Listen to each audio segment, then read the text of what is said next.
There is a way out of this dead end. The problems we are facing are common, and this makes it ever so important to search and find sustainable solutions together. As a concept, globalization often covers more than it reveals. There are at least two of the kind, good and bad.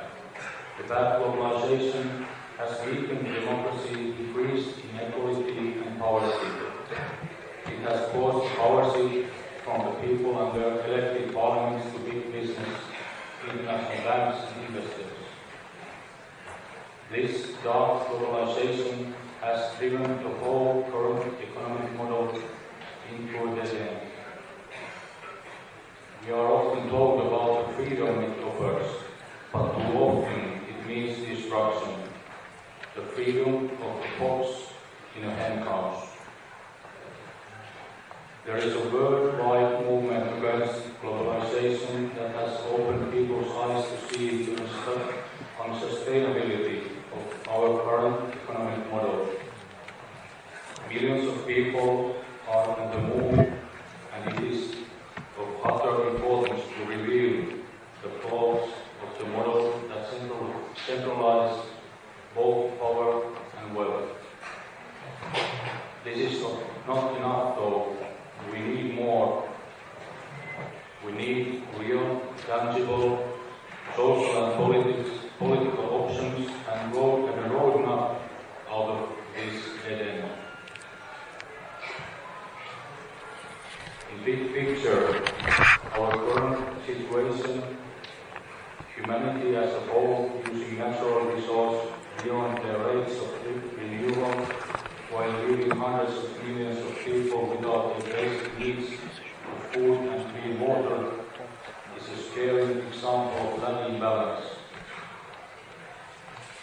We need social balance. This covers security, equality, the perception of fairness, predictability, sustainability, long-term sight for people to be able to influence their lives and the surrounding society, working communication, and a quest for democracy. It is easy to see the lack of all these, whether viewed from the perspective of an individual, the state, or the whole world. In a social sense, striving for balance cannot mean an unchanged state, a static point to be upheld. There is no such thing, not in the past or not the future. Striving for balance is a continuous process where sudden changes can be made accordingly, taking different aspects into account. National sovereignty should be seen as a true democratic base. The state is sovereign when it has its own legislative power, relying on an independent judiciary and its own foreign policy. Thus, defining the EU member states are not sovereign states. The voice of the people will be better heard in smaller than larger units. Historical and natural conditions are easier to take into account in areas and regions of lesser size. Supranational forms of governance can easily turn from co-operational to dominant. The problem solving turns into creation of problems. Still, the need for both wide and deep international cooperation is there, but this can only be attained by truly sovereign nations. In a true democracy, the people's nation, the people rule instead of being ruled. It should be totally unacceptable to be able to buy neither votes or political power. We need a balance between the economy and people. the economy and the markets are to serve people, not the other way around, as it happens.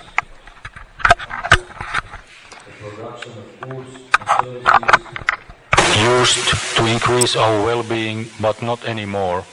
Actually, many of the economical growth-driving actions diminish our well-being. Securing our well-being and the necessary change of our economical model demands a waiver of economical growth. Our future economical model should be independent of the growth imperative. The results of work and production should be channeled into supporting basic human needs instead of speculating finance. The movement of capital should be regulated and taxed. Money should not be created by private banks as debt, but the government must create its own money. The right to create debt out of the thin air must be snapped away from the commercial banks. Money creation is to be kept under control and the amount of money circulating regulated by taxing. Government should therefore not be able to print money indefinitely. Through the creation of money, the government can pay people to work in selected key areas. These include, for example, health and elderly care, education, the police, the army, fire departments, the post office, as well as rail and road projects. There should not be worries of high rates of inflation when a reasonable balance of supply and demand is taken care of. The responsibilities and risks of commercial banks and private enterprises are to be carried by their managers and boards down to a personal level. A sovereign country does not need foreign debt when it has its own currency, central bank, and power to make decisions. We need a balance between human needs and natural resources also. Our problems will not be solved by competition that benefits a few, but our target has to be a coping of all. Real GDP does not measure well-being, as it does not take into account inequality, the state of the environment, and whether all basic needs are met. A sovereign currency opens a path out of this dead end. Combined with the restoration of our sovereign decision-making, it is vital for the future and well-being of, for example, Finland, a beacon of hope. The prohibition of direct financing through the central bank is the origin of many problems. The member states of the euro area lack their own currencies. The agreements prohibit direct central bank financing, and money creation through debt has been given to commercial banks. The governments are forced to borrow their capital from the same banks that turn around to them for help in times of their distress. This is both absurd and unsustainable. Every single euro borrowed by a country is foreign debt. We are in a position where commercial banks can veto a national parliamentary decision-making process and hinder the government from allocating their resources to primary targets for well-being and their own future.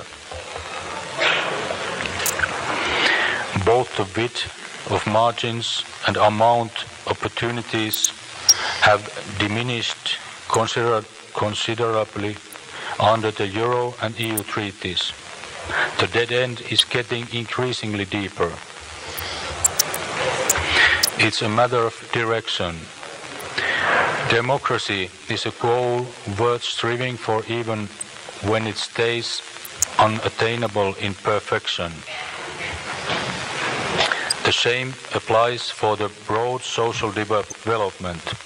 It is a matter of direction, heading the right or wrong way, and we have to keep asking ourselves on this. It takes an open and public debate, which is the base for genuine democracy. Serious problems of democracy, environment, economy and social development are intertwined. And so will the solutions be. Decision-making forces us to ask for right or wrong, and our success will be measured by the well-being of those who are the worst of among us.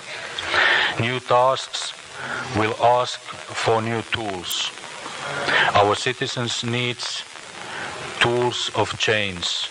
Parties and organizations are good tools for changing our future and should now be used efficiently.